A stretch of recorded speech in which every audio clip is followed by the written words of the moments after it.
Good evening. I'm Valerie Castro in for Gadi Schwartz. You are looking live at Kamala Harris on stage in Michigan. Let's listen in. Thank you, Joe. Thank you, Joe. Thank you, Joe. Thank you, Joe. Thank you, Joe. Thank you, Joe. Thank you, Joe. I'm going to tell them what you said. So, Michigan, this has been a big week. On Monday, I officially became the Democratic nominee for President of the United States.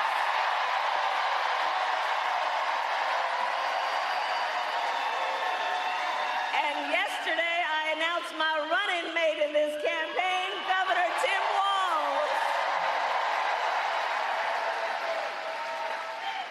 And as you just heard, he has an incredible record as governor of the great state of Minnesota. And to those who know him best, some people are just getting to know him, but I'm going to tell you, you got to know him real quick because he's incredible. He's a serious man. He has been a serious leader, and he loves our country.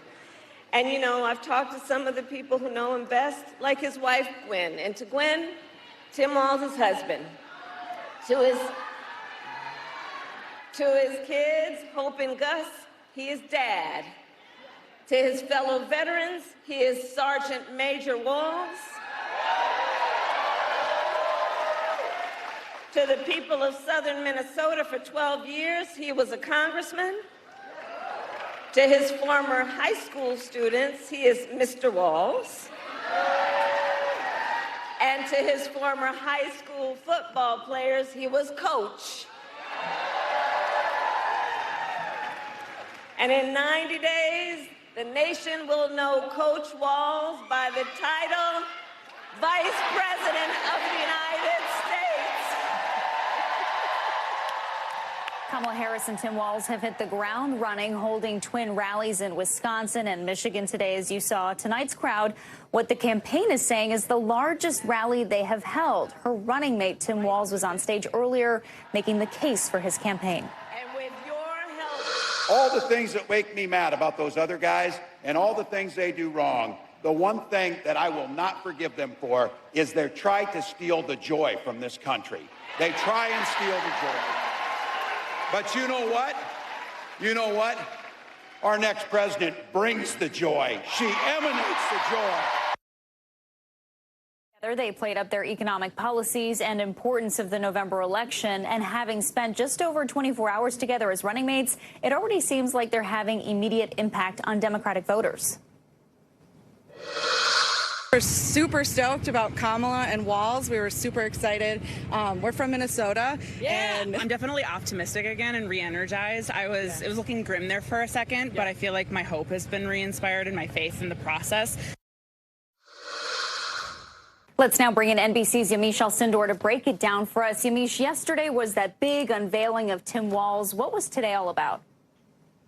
Well, today was really about settling in the ticket. My sources tell me that really they want to now, Governor Walz and as well as Vice President Harris, they really want to now turn the corner and get ready for this 90-day sprint that they're going to make. And they want to make sure that they are reaching out to sort of all of the voters that they want to join the ticket and to really sort of back the ticket and be part of the coalition that they hope will help them win in November. So they went, of course, to Wisconsin and Michigan, talking to sort of Midwestern voters. Then next, they're going to be going to other states. And we should imagine that they're going to go back to these states over and over again because they are really focused on making sure that this is a party that really feels like they have a number of voters who feel like they are reflected in the ticket and that they feel like this is a sort of people-powered ticket. That's the way that they've been putting it on the campaign trail. And it sounds like things started off fairly strong. The campaign shared some interesting fundraising numbers. What do we know there? Well, the campaign says that in the time since they added Governor Tim Walz to the ticket, they've raised $36 million. Now, this was a campaign that was already seeing blockbuster fundraising numbers because there has been all this energy going toward Vice President Harris, but adding the governor to the ticket really just upped the numbers there again. So they're feeling really good about this. I am talking to people close to the campaign and people on the campaign who are saying, well, now they want to make sure that they continue to raise those funds and continue to put that money to good use, which is, of course, meaning building infrastructure, focusing on voter turnout, focusing on the states that they think they need to win, as well as maybe trying to expand that and sort of tailor the path to victory to Vice President Kamala Harris. Their travels will continue. They're on the trail all week, right? Where else will they be going, and who are they trying to bring over to their side?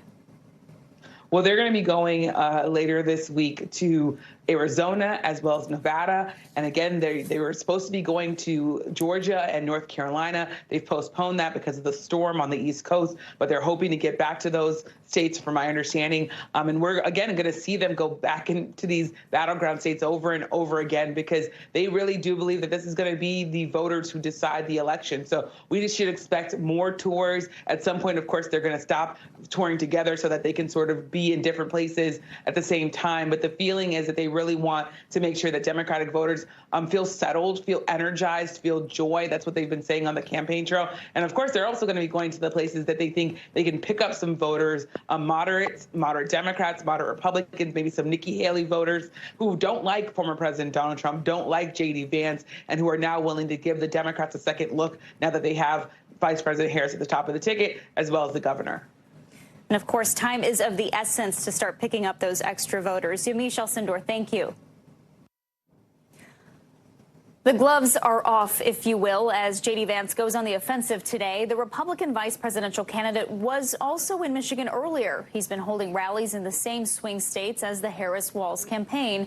Today, he took a swing at Walz's military record. Take a listen.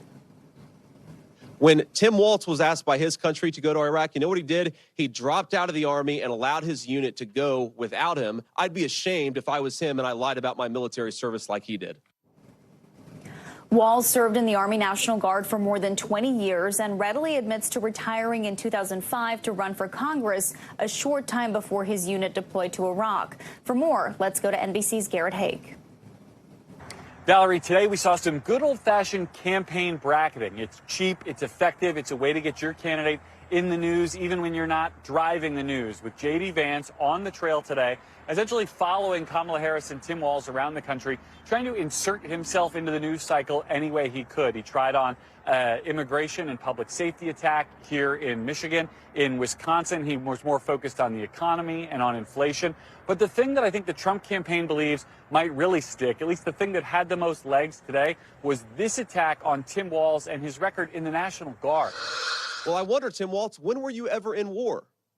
When was this? What was this weapon that you carried into war, given that you abandoned your unit right before they went to Iraq, and he has not spent a day in a combat zone? What bothers me about Tim Walz is the stolen valor garbage. Do not pretend to be something that you're not.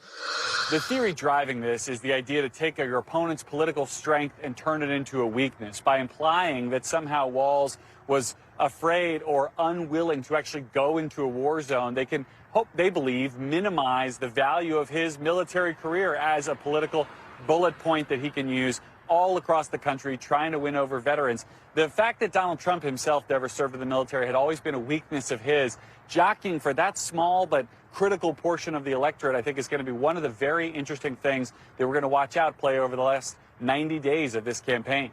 Valerie? Garrett, thank you.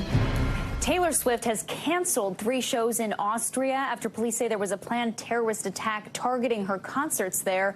2 people have been arrested who police say had plans to attack other major events in the area. NBC News chief international correspondent Keir Simmons has the latest. Tonight, 3 Taylor Swift concerts dramatically cancelled with less than 24 hours' notice after police in Austria foiled a terror attack with targets including her shows there. In just the past few hours, her website telling fans tickets will be refunded, many sharing their disappointment. All 3 nights at the Vienna Eras tour are now cancelled. A lot of tears in the streets of young girls, and that breaks my heart to see. Jean Montone travelled from New Jersey. We made a whole Europe trip about it, and so it's definitely disappointing, but At this point, I'm just excited to go home and see my babies. Preparations had been continuing for her 3 era shows in Vienna, which were set to begin tomorrow, even as 2 men were arrested earlier today in connection with allegedly planning attacks in the city. One of them, a 19-year-old, who Austrian police say pledged his allegiance to ISIS and was focused on Taylor Swift's events. Officials say both men had become radicalized through the internet and had specific, detailed plans on how to carry out an attack. A bomb squad allegedly found chemical substances in the 19-year-old's home, but officials say it did not appear he had all the components needed to assemble a bomb. US officials warned just this year that ISIS was gaining the capability for renewed attacks on the West and American interests. In March, its Afghan offshoot, ISIS-K, took credit for 4 assailants storming a concert hall in Moscow, killing more than 140 people. They saw a lot of press from it and probably a lot of funding coming from that. So they may probably want to duplicate it, especially with the name of the performer, that would just worldwide audience that you would get. Music venues are a soft target. In 2017, 22 people, including children, were killed in a suicide attack outside an Ariana Grande concert in Manchester, England. And in 2015, coordinated attacks in Paris, including the Bataclan concert hall, killed 130 people. Austrian security officials had said the danger had been minimized, but tonight the event organizers saying in an Instagram post, "We had no choice but to cancel for everyone's safety."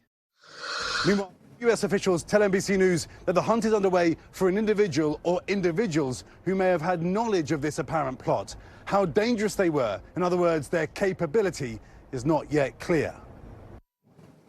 All right, Keir Simmons with that report. Right now, the southeast is bracing for another lashing from Tropical Storm Debby. The storm is expected to make a second landfall in South Carolina in a matter of hours. Debby already wreaked plenty of havoc the last couple of days. Entire neighborhoods flooded, leading to rescues and evacuations, killing at least 6 people, and at one point, leaving hundreds of thousands without power. Now, with Debby coming back for round 2, the threat of flash flooding and storm surge has increased again. Some cities have already seen a foot of rain and could see up to 9 more inches. And parts of both Carolinas are under a tornado watch. At least one reported tornado was spotted in North Carolina earlier. As Debby moves north over the next couple of days, millions across the East Coast will be at the risk of heavy flooding. NBC News meteorologist Bill Cairns is standing by with the forecast. But first, let's go to NBC News correspondent Maggie Vespa, who is in Charleston, South Carolina. Maggie, what are conditions looking like there as Debby starts moving back in? Well, Valerie, I mean, brace yourself. This is going to be cheesy. This is literally the calm before the storm, or at least the calm before round 2 of the storm. We have, and Bill can kind of fact check me on this, last check, Debby's expected to make landfall near here. Again, we're in Charleston around 2 a.m., so we're kind of waiting for her to roll back in. In the meantime, we have seen those tornadoes, this kind of violent sort of bursts in, again, North Carolina, the most recent one. We had some here a couple of days ago. The most recent one is in Sampson County, North Carolina. That's south of Raleigh. And essentially what we can tell you is it hit around 2 p.m., still yet to be confirmed by the National Weather Service. But officials in the area saying 2 homes were damaged. Thankfully, no one was injured, but our affiliate WRAL is reporting a little boy, a 9-year-old boy, was inside one of those homes. Again, they say he's okay, thankfully. But again, we've seen tornadoes in this area as well. We had one here in Monk's Corner near Charleston just a couple of days ago. So not unheard of with these storms for sure, but just kind of a preview or a reminder of the strength of Tropical Storm Debby as she continues to gain strength out on the water before returning to land. Valerie. Given the damage that we've already seen, FEMA is deploying hundreds of staff members to the southeast. How critical is the situation, and what does that recovery look like once Debby passes?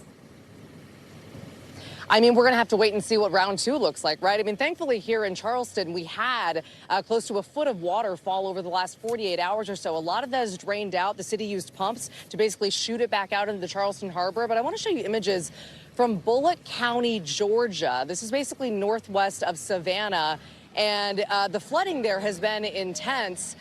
Dams breaching earlier today, and we've seen water rescues throughout the morning of officials and first responders having to use rafts and boats to go up to homes where the floodwaters have basically come into the homes and get people to safety that way. So really, I mean, keep in mind, this is a huge swath of the south and southeast that's being impacted, and now Debbie's kind of tracking north. So when we talk about FEMA, when we talk about recovery, it really is different city to city, state to state. And again, this thing is far from over, Valerie, so we're going to have to wait and see. But they definitely are prepared, as you said.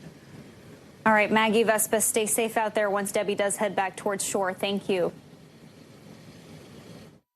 NBC News meteorologist Bill Cairns joins me now. Bill, what's the latest track for Debbie, and could we see it gain any intensity before landfall?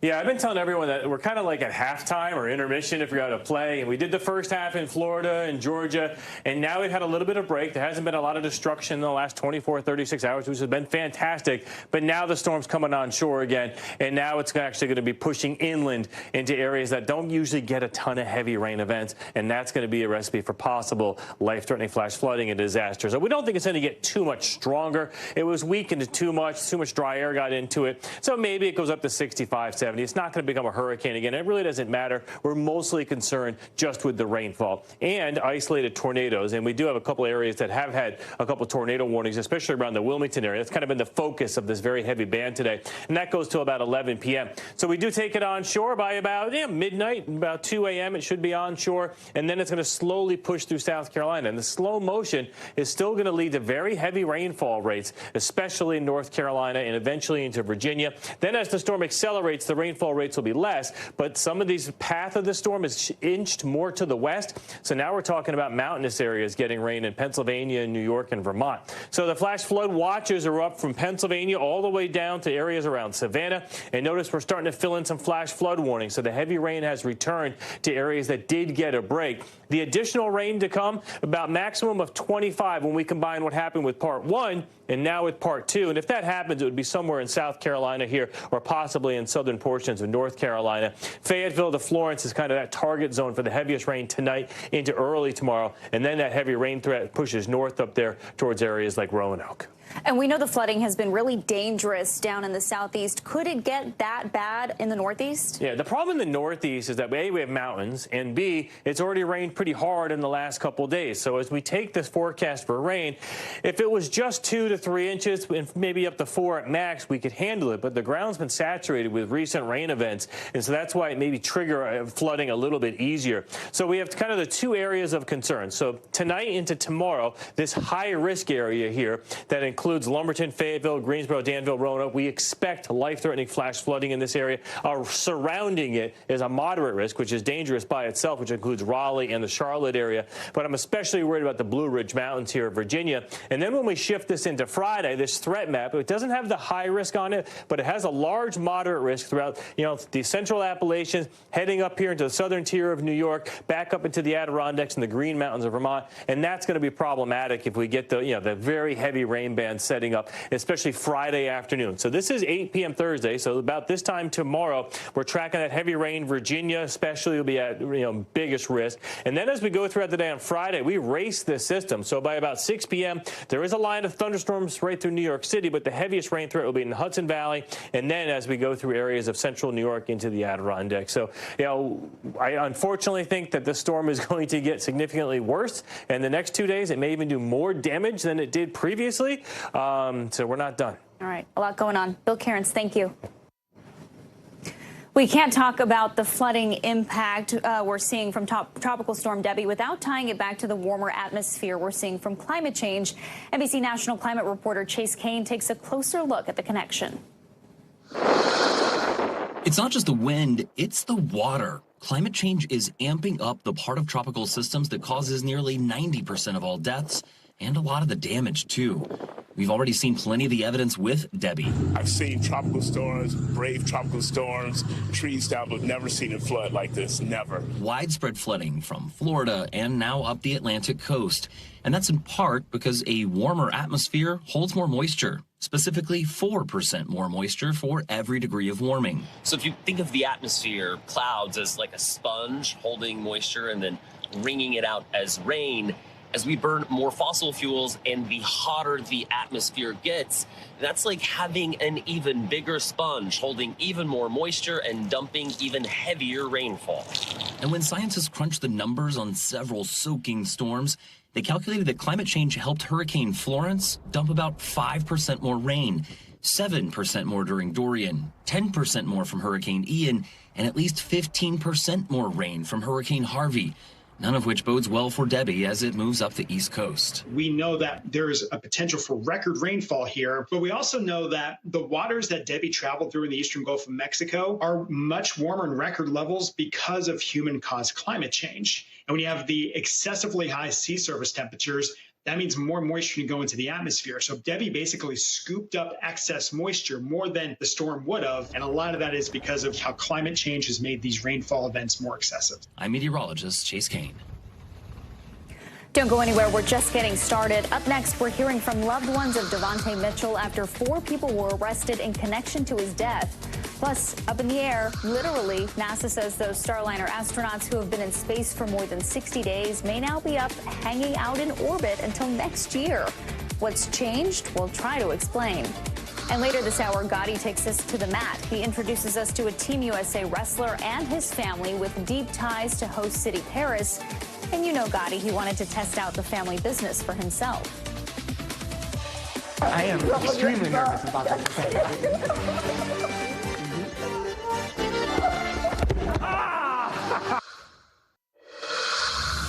Welcome back. Here are some of the other headlines we're watching tonight. Democratic Congresswoman Cori Bush has lost her congressional primary in Missouri, beaten by St. Louis County Prosecutor Wesley Bell, who was backed by massive spending pro-Israeli groups. She is the second so-called squad member to lose their primary. New York Congressman Jamal Bowman was the first. An Ohio judge is upholding a gender-affirming care ban. The law limits the care for people under 18, banning transgender surgeries and other hormone therapies. The law first passed in January. Civil rights groups are vowing to appeal. Abortions in the U.S. apparently are on the up post Roe v. Wade being overturned. That's according to a new study which finds the total number of abortions rose in states without bans, while dropping to basically zero where bans are in place. The Supreme Court overturned Roe v. Wade back in June of 2022. Baseball trailblazer Billy Beane has died. He was one of Major League's first openly gay players. Beane was fighting an 11-month battle with leukemia. He played for the Padres, Dodgers, and Tigers. He dedicated his life to inclusion in the sport. He was 60 years old. Fossils found in Indonesia appear to have belonged to an early human species nicknamed hobbits. They were just over 3 feet tall, but now a new discovery says their ancestors were even shorter than researchers first thought. The study also reveals that they lived some 700,000 years ago. In Milwaukee, one of the suspects charged in the death of Devontae Mitchell turned himself into police today. 4 people are facing felony murder charges in connection with the death of Mitchell, who died in late June after employees grabbed him and held him face down on the ground outside the hotel. NBC News correspondent Antonia Helton has the latest. These 4 hotel employees are facing felony murder charges for their role in what you see transpire on this video.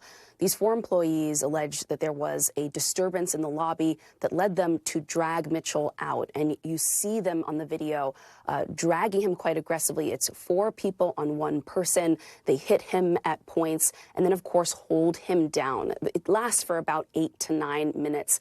And people have been drawing comparisons to these 4 employees and those involved in the killing of George Floyd. The family has been processing all of this. His brother spoke to NBC News, our affiliate there, describing this moment as bittersweet. They're grateful for these charges, but of course, utterly heartbroken that any of this had to happen in the first place. His widow has also spoken with our team, describing him as a teddy bear, as someone who was never violent. And you can see the shock on her face.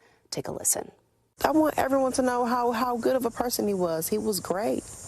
He wasn't violent. He wasn't combative. He wasn't argumentative. He wasn't any of these things.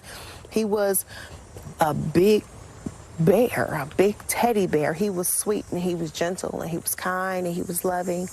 Everybody loved him. You know, the other important thing to acknowledge here is that the family believes that there may have been a mental health crisis happening, that Mitchell likely was struggling that day when he allegedly caused this disturbance. But for many people in the community, the images have been an absolute outrage. There's very little that the staff members can really describe about what was happening in the lobby that seems to make this make sense for them. So if they are convicted, they are looking at potentially up to 15 or so years in prison. But when it comes to what to expect now, I think there are several fronts of this investigation.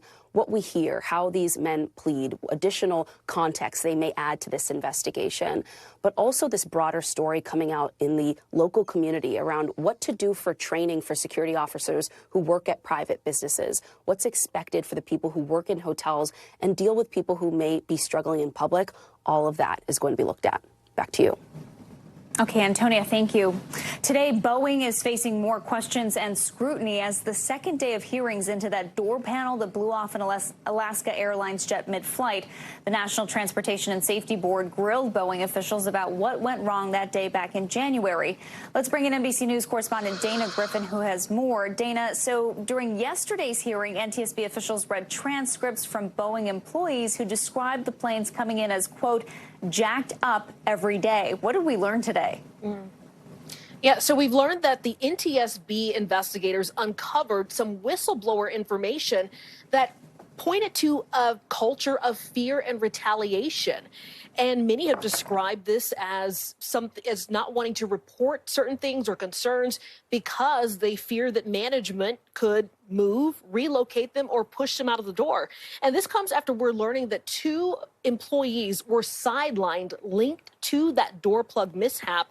And some workers say that they were reassigned to a building that amongst workers they call Boeing prison. Boeing has said that they do not retaliate against employees when good faith mistakes occur. And NTSB chair got Boeing to say under oath that they are committed to helping them conduct a culture survey of its employees without interference.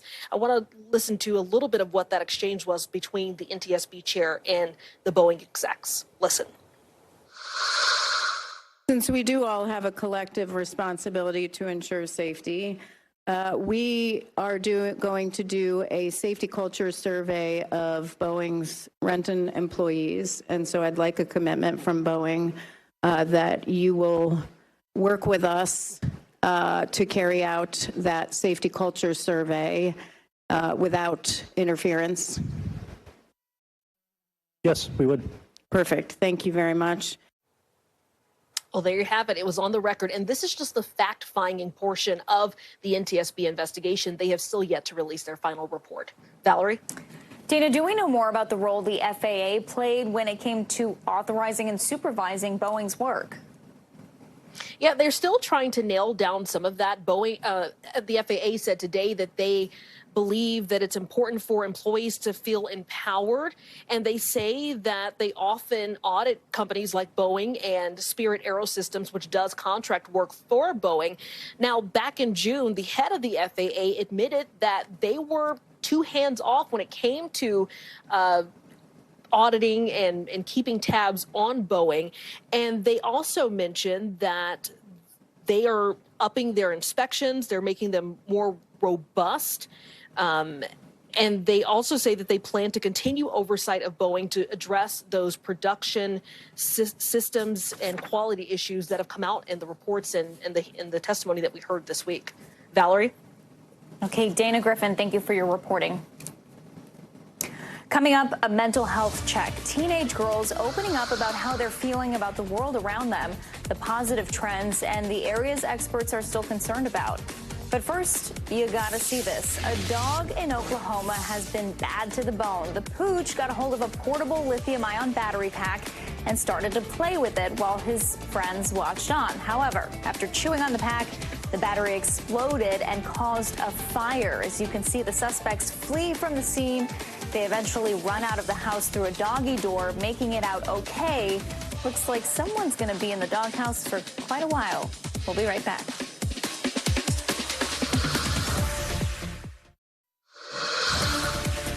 Welcome back. Let's take a quick look around the world. The Great Barrier Reef is now experiencing its hottest ocean temperatures in over 400 years. Scientists warn that this extreme heat poses a severe threat to the reef's survival. Over the last decade, the reef has suffered coral bleaching events, further stressing the ecosystem. A hotel in Germany collapsed overnight, killing 2 people and leaving 7 others trapped. Rescuers are facing difficulties due to the upper floor caving in, creating a pancake effect. Still no word on what caused the collapse. A helicopter crash in Nepal has killed all 5 people on board. The victims include 4 Chinese nationals and a Nepali pilot. Investigators say the pilot lost contact with the tower 3 minutes after taking off, then crashed in a nearby mountainous area. And earlier today, climate activists in Spain vandalized soccer star Lionel Messi's Ibiza mansion, covering its walls with red and black paint, then holding up a sign reading, "Help the planet eat the rich and abolish the police." Messi was not at the property at the time. The White House says an Israel-Hamas ceasefire deal is close, yet the U.S. has been saying something similar for weeks. Today, officials are insisting that this is the case, despite fears of a growing regional war following the assassination of a major Hamas leader in Iran. NBC News correspondent Ellison Barber has the story from Tel Aviv. An intergovernmental coalition that's known as OIC that has roughly 50 members, many of them identifying as part of the Islamic community and the Arab world here. They met in Saudi Arabia at the request of Iran and Pakistan to talk about, among other things, the assassination of Hamas's political leader Ismail Haniyeh inside of Iran. That meeting lasting a couple of hours at least, and coming as this region and the rest of the world looks to see what response Iran will carry out because of that assassination of Ismail Haniyeh. Of course, they have vowed to strike what they describe as revenge for the death, the killing that took place inside of their territory. They have blamed Israel for that assassination. Israel has not said that they were behind it, but they also have not denied that they were behind it or involved in it. The U.S. is on a massive diplomatic tour in the area, from Secretary Antony Blinken to the commander of U.S. CENTCOM. They have met with a number of leaders in this region, trying to convince both Iran and Israel to de-escalate the situation, saying escalation is the worst thing that could possibly happen here. Other neighboring Arab countries also involved in those conversations. We know President Biden has spoken in the last 48 hours to his counterparts in Egypt, Qatar, as well as Jordan, as they try and see what will happen next. That's in addition to the U.S. military moving a more defensive military equipment into the region to be able to support what they describe as Israel's defense if it comes to that. Israeli officials here telling NBC News they believe that Iran will strike Israel in either the coming days or the coming weeks, though the timeline is not clear.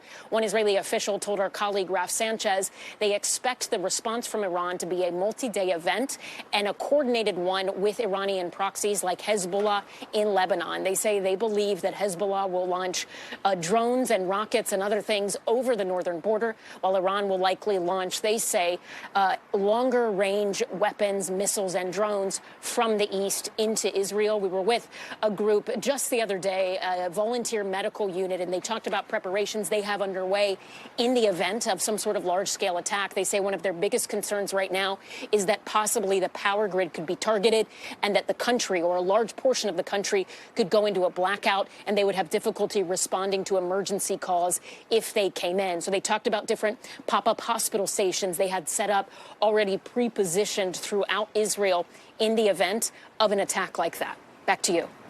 All right, Ellison, thank you. Coming up, a return to Lahaina, how communities across the island are reflecting and rebuilding 1 year after the tragic Maui wildfire.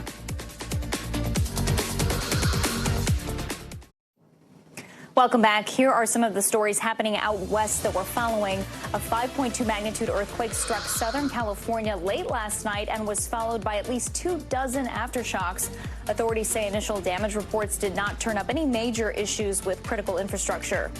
The owners of a Colorado funeral home where almost 200 decaying bodies were found have been ordered to pay $950 million to families whose loved ones' remains were mishandled. Over the weekend, a woman fell hiking off a cliff in New Mexico. Rescue teams began their search, and you can see the video of rescuers finding the 37-year-old climber after she landed 30 feet down, injured but still alive. The climber was flown to the University of New Mexico Hospital emergency room for treatment. It's been 1 year since the deadly Maui wildfire, the deadliest U.S. wildfire in a century, which completely destroyed the historic town of Lahaina. Residents have faced a year of challenges working to rebuild homes and their lives. The governor speaking just minutes ago about rebuilding the community. It has been an incredible challenge for so many families. Over 3,000 families lost homes on the day of the fire 1 year ago tomorrow. So it's been 365 full days since the fire hit Maui. The first year was about survival. The second year will be about rebuilding. NBC's Steve Patterson is in Lahaina with more. Yeah, Valerie, 1 year since one of the worst fires in American history, more than 100 people killed. This fire tore through the historic town of Lahaina, leaving thousands displaced. Now, of course, there is progress on the ground. We've seen it. About 90% of the fire zone has been cleared of debris. Dozens of permits are going out so people can rebuild on their land. About 20 homes, we saw them, are being built as we speak. That settlement has now been agreed upon, $4 billion going to wildfire survivors. But there is still this air of uncertainty here. A lot of survivors, a lot of people who are victims of that fire are voicing frustrations with finding clear, viable, permanent, or even temporary housing. It's been a struggle for a lot of people. A lot of people say they're still crammed in with family members looking for that viable solution. Others say they've had to bounce around upwards of 2, 3, 4 times looking for somewhere to live. And a lot of that frustration comes down to red tape. There are a lot of regulations that people are trying to cut through to get that assistance, to get that permitting. And 12 months later, there still really is no clear solution. It is not as easy as a lot of people thought it was going to be with a disaster of this scale. And so we're speaking to the governor. The governor says that they're building as many housing units as they can, along with several state agencies, trying to get people back into some form of housing while this process continues. But it's going to take a long time before people are happy and settled. Valerie? Okay, Steve Patterson, thank you. A new CDC survey of high school students finds that teenage girls are feeling a little less sad. The percentage of girls feeling sad or hopeless has slightly declined to 53%, down from 57%. The new findings offer a glimmer of hope after mental health among young girls seemed to get worse after the pandemic. This was far from a complete clean bill of health. The findings show that half of girls surveyed are feeling despair and sadness. Joining me now is Dr. Susanna Hills, a pediatric surgeon at Columbia University. Dr. Hills, thank you for being with us. So first, the survey brings to mind a scene from the movie The Virgin Suicides. Let's take a look and then we'll talk about it. What are you doing here, honey? You're not even old enough to know how bad life gets.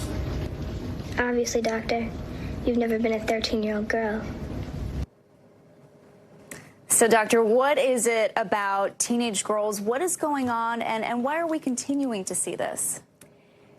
First of all, this isn't something new. It's something that has been going on for years.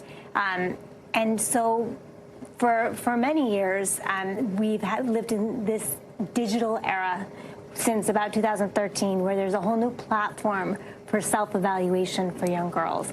And when they go through changes associated with hormones, as they go through puberty, the body's developing, the brain is developing, and there's a heightened self-awareness, a heightened awareness of their position in social groups, of the world around them. And then there's a whole new platform where they're being really evaluated in comparison with images and pictures that aren't reality. So they're being held to a standard that's not realistic, and that really puts them in a position to question themselves and to feel a lot of anxiety around their appearance, around their looks, and around how they fit into the world around them. Mm-hmm. And the survey focused on girls, and the report found that still female students continue to struggle more than male students. Yeah. Why is that? I think there are a lot of reasons why. First of all, there are hormonal changes that are happening that are very different for girls compared with boys. Things are happening earlier. Their sensitivity and awareness to these issues is much higher than boys in middle school and earlier teen years. And there's also this appearance-based focus, like we were just talking about, that applies really more specifically to girls, where there's imagery on social media, visuals that leave them susceptible to bullying and really self-criticism that create pressures that aren't quite the same for boys. More than half of teenage girls still feel sad. What are some ways to help those who are struggling with this? Yeah, so I think this is so important to talk about. It's really important for adults and parents to be aware because young teenagers don't have the skills to necessarily reach out and express their feelings.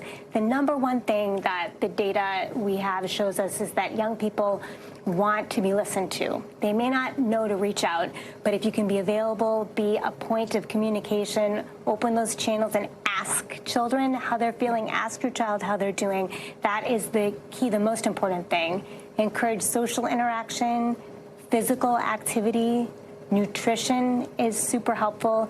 And then if you notice changes in eating behaviors, sleep behaviors, if your child just doesn't seem to be themselves, reach out for help. Go to your pediatrician, ask their advice, and maybe it's time to get some help for your child. And like you said, sometimes they just need someone to listen to them. Absolutely. So important. Yes. Okay. Dr. Susanna Hills, thank you so much for being with us. You're welcome. Before we go tonight, it's time for the future of everything. The long, strange trip for the Starliner astronauts just took another turn, this time potentially into another calendar year. Now new options on the table to bring them back to Earth. That's in the future of space. Plus, shining a spotlight on communities and changing lives one TikTok video at a time. The content creator finding the best in everyone is tonight's Best of Us.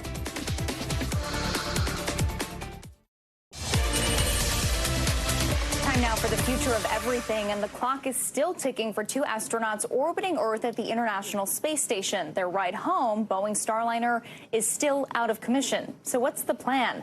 Option A, extend the mission for months, hoping engineers can fix Starliner. And option B, find a new ride home. NBC's Tom Costello explains. Now on day 63 of what was supposed to be a 10-day mission, NASA today said astronauts Butch Wilmore and Sonny Williams may remain in space until February. Butch and Sonny would remain on station and become part of that increment and return home with them on Crew 9. Crew 9 is a SpaceX mission to the station set to launch in late September, returning next year. For months, NASA has insisted Wilmore and Williams are not stuck in space. Years behind schedule, Boeing's troubled Starliner launched on a test flight in early June. But Starliner has remained docked to the space station, with mission managers divided over whether it's safe to bring Wilmore and Williams home. Ground teams are still trying to troubleshoot Starliner's helium leaks and engine thruster problems. Starliner needs those thrusters for a safe return. Now NASA could bring Starliner home autonomously without a crew. Williams and Wilmore, both NASA veterans, recently insisted they're not worried. I have a real good feeling in my heart that this spacecraft will bring us home, no problem. In a statement, Boeing says it still believes in Starliner's capability and its flight rationale. If NASA decides to change the mission, it'll take the actions necessary to configure Starliner for an uncrewed return. That mantra you've heard, failure is not an option. That's why we are staying here now. A 10-day mission that could turn into 8 months. If SpaceX has to bail out Boeing, it would be a huge embarrassment for Boeing. SpaceX has already flown 9 missions to the station with astronauts. Boeing is struggling with its first. It's years behind schedule. But NASA insists it is committed to Starliner, and the problems it believes can be worked out. Valerie? All right, joining me now is Mike Massimino, a former NASA astronaut and author of Moonshot, a NASA astronaut's guide to achieving the impossible. Mike, if anyone knows anything about this topic, it's you. You heard Tom's report. What are your takeaways? Oh, well, I think NASA's coming to the realization that they may need to make a decision quickly. They can't stay up there forever. They've been delayed for a while. They're trying to figure out what the problems are. They know what the problems are. They've been able to recreate them on the ground. They've been able to test them on orbit. It seemed like a couple weeks ago that they were ready to make the call that the spacecraft was totally cleared to bring the crew home.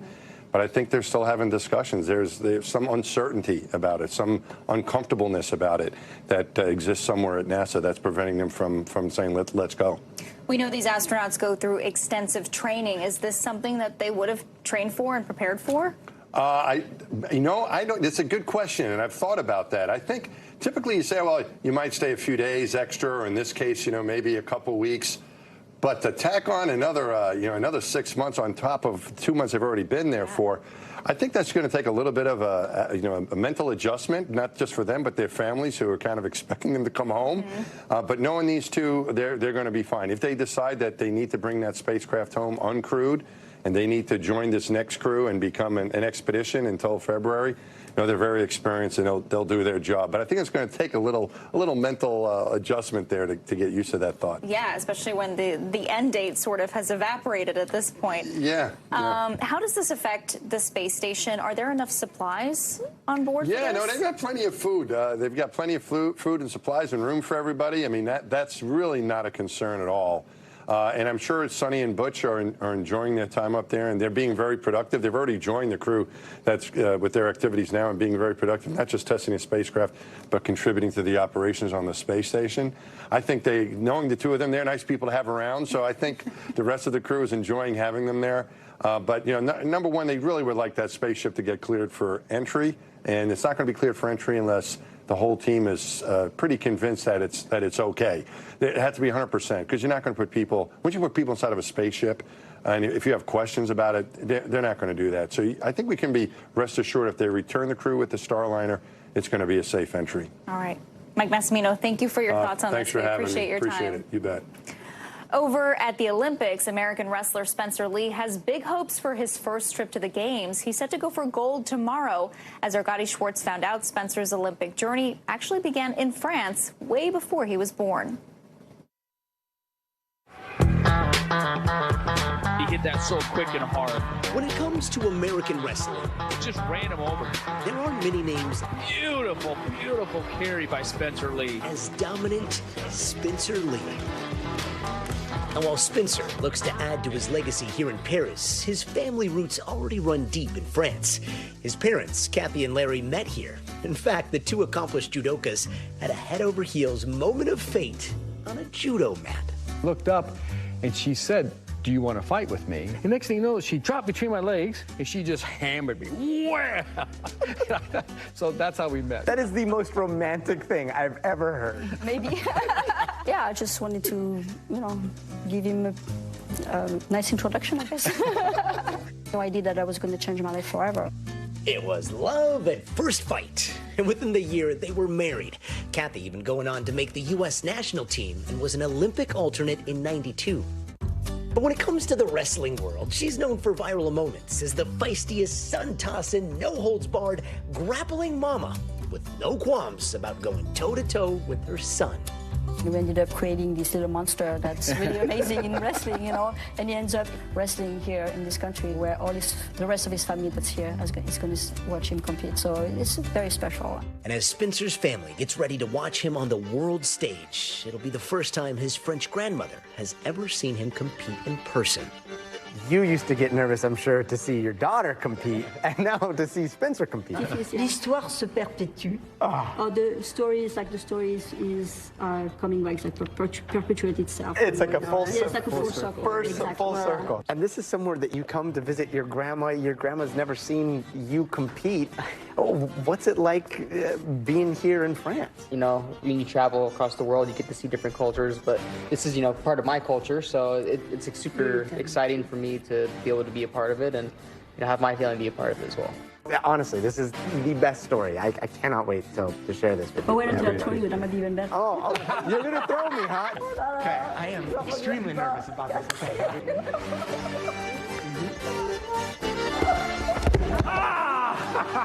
Oh my God. A judo family, a wrestling family, now adding Olympics to their name. I think Gadi might need the chiropractor after that. Finally, tonight, there's no better person to represent the best of us than a person who finds the best in everyone he meets. Nicholas Newvon's heartfelt TikTok videos have racked up millions of views. He turns everyday people into local celebrities, and their businesses bloom as a result. Simultaneously, the videos raise awareness about the rich cultures in New York City. NBC News reporter Maya Eaglin shows us. You have the barbecue, it's the jerk. In Brooklyn, New York. I'm just closing it up, let's give it some air. things are getting hot over at Nikki's Irie Jerk. I have customers from Singapore, California, London. I mean, these people flew here just to get my chicken. But this newfound success actually did happen overnight. Before Nicholas, it wasn't like this. I was wondering who owns this place? Me, the chef, Nikki. Oh, yeah? Come on. Nicholas Nuvon's viral interview with Nikki on TikTok drew in over 2.3 million viewers and put Nikki's restaurant on the map. I go around and I talk to people about their lives, about their experiences, about anything that they're willing to share with me. Walk me through the process of making one of these videos. It's just me and my filmer, Jamie, and we have almost never a plan. And sometimes we'll walk like 30 blocks and nothing will happen. And sometimes we'll go out and we'll walk around and something will happen. Nicholas's superpower, turning local neighborhood heroes into internet icons. What are you selling over here? Juices, all Caribbean juices, mama juice. Anybody come visit you yet? Everybody, I saw you, I saw you, I saw you. It's a blessing. I found me from Trinidad. You guys reconnected? Yeah, because of TikTok video. How long's it been since you guys spoke? 15 years about. No. Growing up, we idolized like famous people, but like Nikki and all the people that are walking by us right now are the real famous people. Like these are the people that we should be learning from. Who taught you how to cook? My grandmother is the head chef. You know, she taught all of us to cook. Born in Colombia, Nicholas came to New York when he was 2 years old. Now, as a full-time content creator, he says his grandmother is also one of his biggest inspirations. My grandma just passed, so when I think of my hardships, I think of my grandma. And when I meet these people on the street, it reminds me of my grandma. You have a good face. Because I have good ways. No stress? No stress. I don't take one stress. Nicholas shared he recently lost his grandmother too, and the legacy of carrying her spirit, you know, through the work that he does. Wow. Listen, don't get me to cry.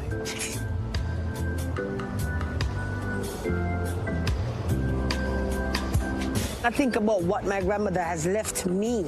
Had she given up, I wouldn't be here to tell you her story of how much sugar cane she used to chop. All that love and legacy. Ooh. That's what it is, man. Finding its way right onto the plate. Time to have jam. What has Nicholas taught you about life? Miracles happen every day, and they do exist.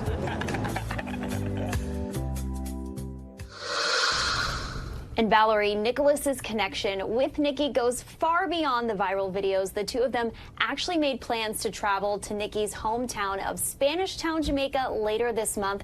I can't tell you how electric their energy was with each other, and their giving spirits definitely represent the best of us. Valerie. Beautiful story. Maya Eaglin, thank you so much. That does it for us tonight. I'm Valerie Castro. We will see you tomorrow, but until then, stay tuned now.